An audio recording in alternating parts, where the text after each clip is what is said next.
IVF చికిత్సలో 25% భారీ discount, free doctor consultation, free ultrasound scan, logo launch, Andro max advanced male infertility centre ను కూడా ప్రారంభించారు. Hello అండి విజ్ఞాన్ గారు. నమస్తే అండి. నిన్న దేవర సాంగ్ రిలీజ్ అయింది. First of all me comment ఏంటి?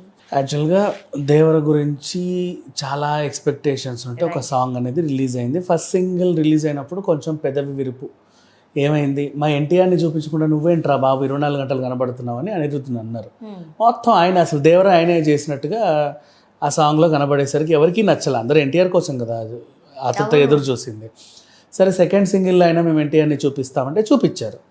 కాకపోతే జనాలకి కొంచెం పెదవి విరుపు కనిపించింది. ఎందుకంటే జూనియర్ ఇంతే ఉన్నాడు, మాట్లాడట్లా, ఎక్స్ప్రెషన్ ఇవ్వట్లా, డ్యాన్స్ చేయట్లా.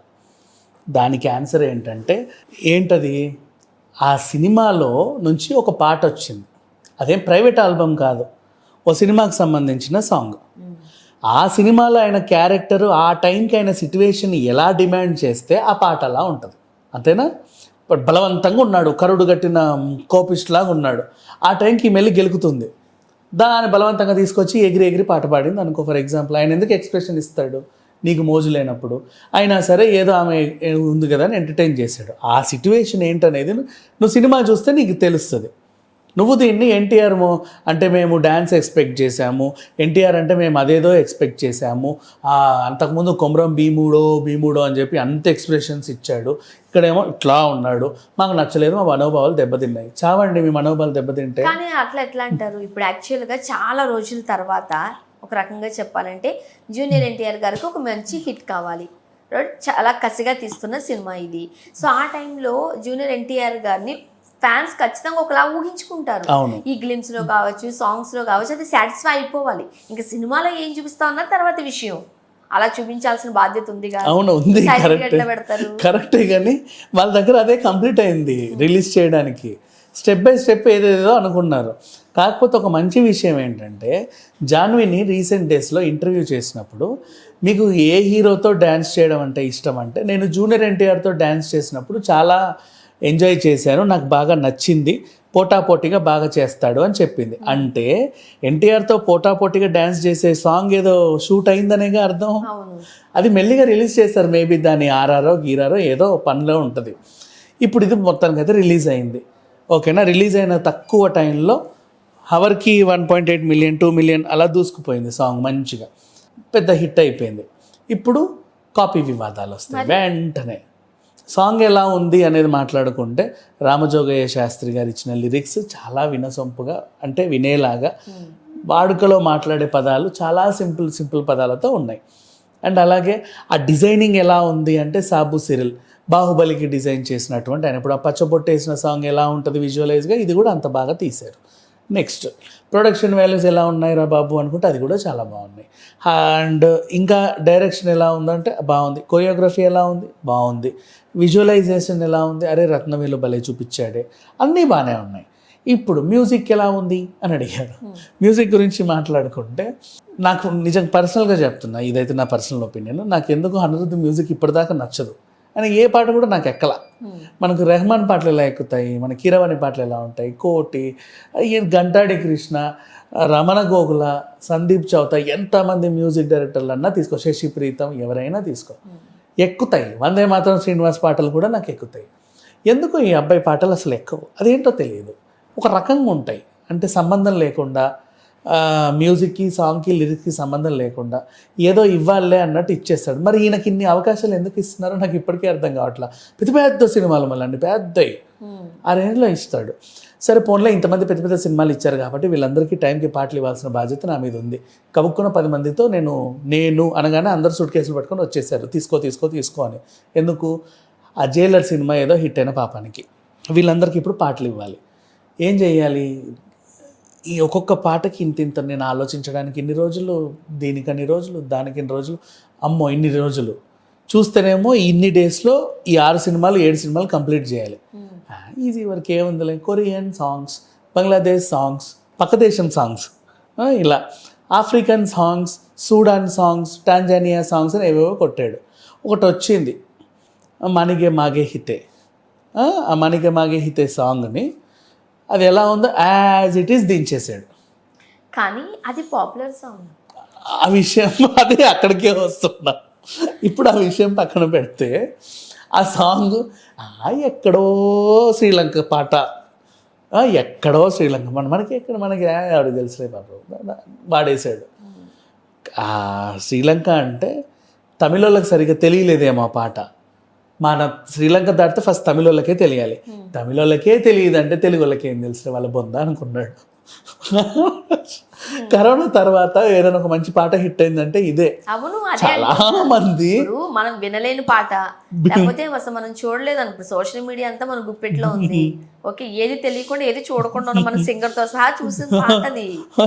ఆ పిల్ల ఎక్స్ప్రెషన్స్ తెలుసు, అన్ని తెలుసు. మళ్ళీ ఆ సాంగ్ యాజ్ ఇట్ ఈస్ గా మన తెలుగులోనూ కూడా కొంతమంది సింగర్స్ ట్రై చేసి పెట్టారు. అంత పెద్ద హిట్ సాంగ్. సరే, ఇప్పుడు ఈ అనిరుద్ధుని పక్కన పెడితే కొరటాల శివ గారికి ఉన్న ప్రాబ్లం చూద్దాం.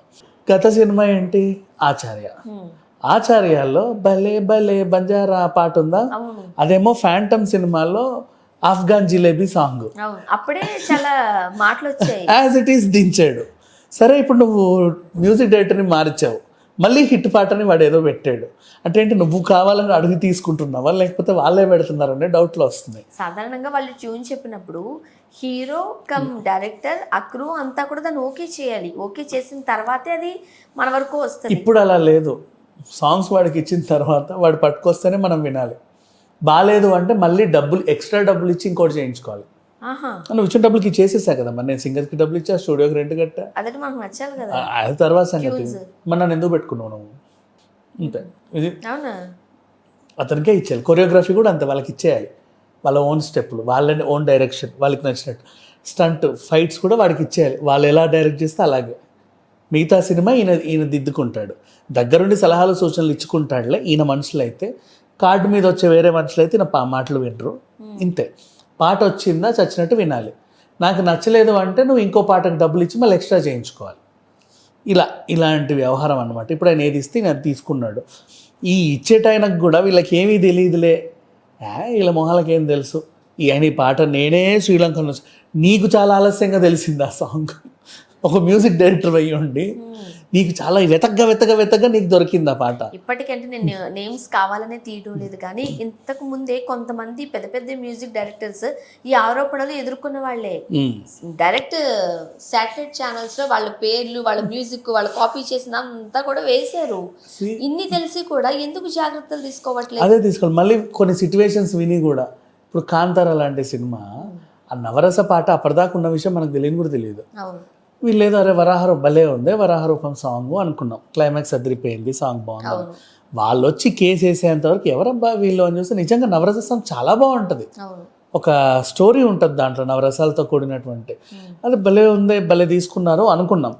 కానీ అనుకునే లోపే వాడు 100 కోట్లు నాకు ఇవ్వని వేసాడు. నీకు ఇన్ని డబ్బులు వచ్చాయి కదా, నాకు 100 కోట్లు ఇవ్వని క్లెయిమ్ చేశాడు. నువ్వు కాపీ కొడితే కొట్టు, కానీ కొట్టే ముందు నువ్వు సాంగ్ రిలీజ్కి ఒక రోజు ముందు ఇలా చెప్పు, ఏమని, ఈ పాటని పలానా శ్రీలంక పాటని నేను ఇన్స్పిరేషన్గా తీసుకున్నానండి. ఒకరోజు నేను నా డైరెక్టర్ గారు అలా కూర్చుంటే ఈ పాట వినబడింది, ఎంత బాగుందో, ఎంత ఆహ్లాదకరంగా ఉందో అనుకున్నాం. ఇలాంటి స్టైల్లో ఒక సాంగ్ తీవయ్యా అని నన్ను నా డైరెక్టర్ అడిగితే, యాజ్ ఇట్ ఈస్ ఆ మ్యూజిక్ని కొంచెం అటు ఇటుగా కాపీ కొట్టి నేను చేశాను. వాళ్ళ దగ్గర మ్యూజిక్ రైట్స్ కూడా తీసుకున్నాము. మా వెర్షన్ ఇలా ఉంది, ఎలా ఉందో చెప్పండి అని నువ్వు అడిగితే, ఇప్పుడు నేను ఆ పాట విని భలే తీసావయ్యా అంటాం. అవునా కదా? నువ్వు ఆల్రెడీ చెప్పావు కాబట్టి. నువ్వు చెప్పకుండా దాన్ని నేను కొత్త సాంగ్ రిలీజ్ చేసిన చూడు అంటే నీ బొంద ఇది చూడు అని మనం చూపిము. యాక్చువల్గా ఇప్పుడు మనం చూసి ఆ అమ్మాయి పాడింది మంచిగా చాలా బాగుంది, బట్ ఆల్రెడీ విని ఉన్నామేమో. వీళ్ళ దగ్గర మనం ఎంత స్టెప్ వేసినా అది క్యాచీగా అనిపించట్లేదు అసలు అనవాడు. అట్లా కొంతమంది అది చెప్తున్నారు, అట్లా లేదు అని. ఇకపోతే కొరటాలకు వచ్చిన మంచి ఫస్ట్ సాంగ్ రిలీజ్ చేస్తేనేమో అలా అన్నారు, సెకండ్ సింగిల్ రిలీజ్ చేస్తే ఇలా అన్నారు. ఏంట్రా బాబు ఈ దేవరం మీద ఇన్ని ఉన్నాయి. సరే, మొత్తానికైతే అక్టోబర్లో సినిమా అనుకున్న టైంకి అయితే రిలీజ్ అవ్వడానికి సిద్ధంగా ఉంది.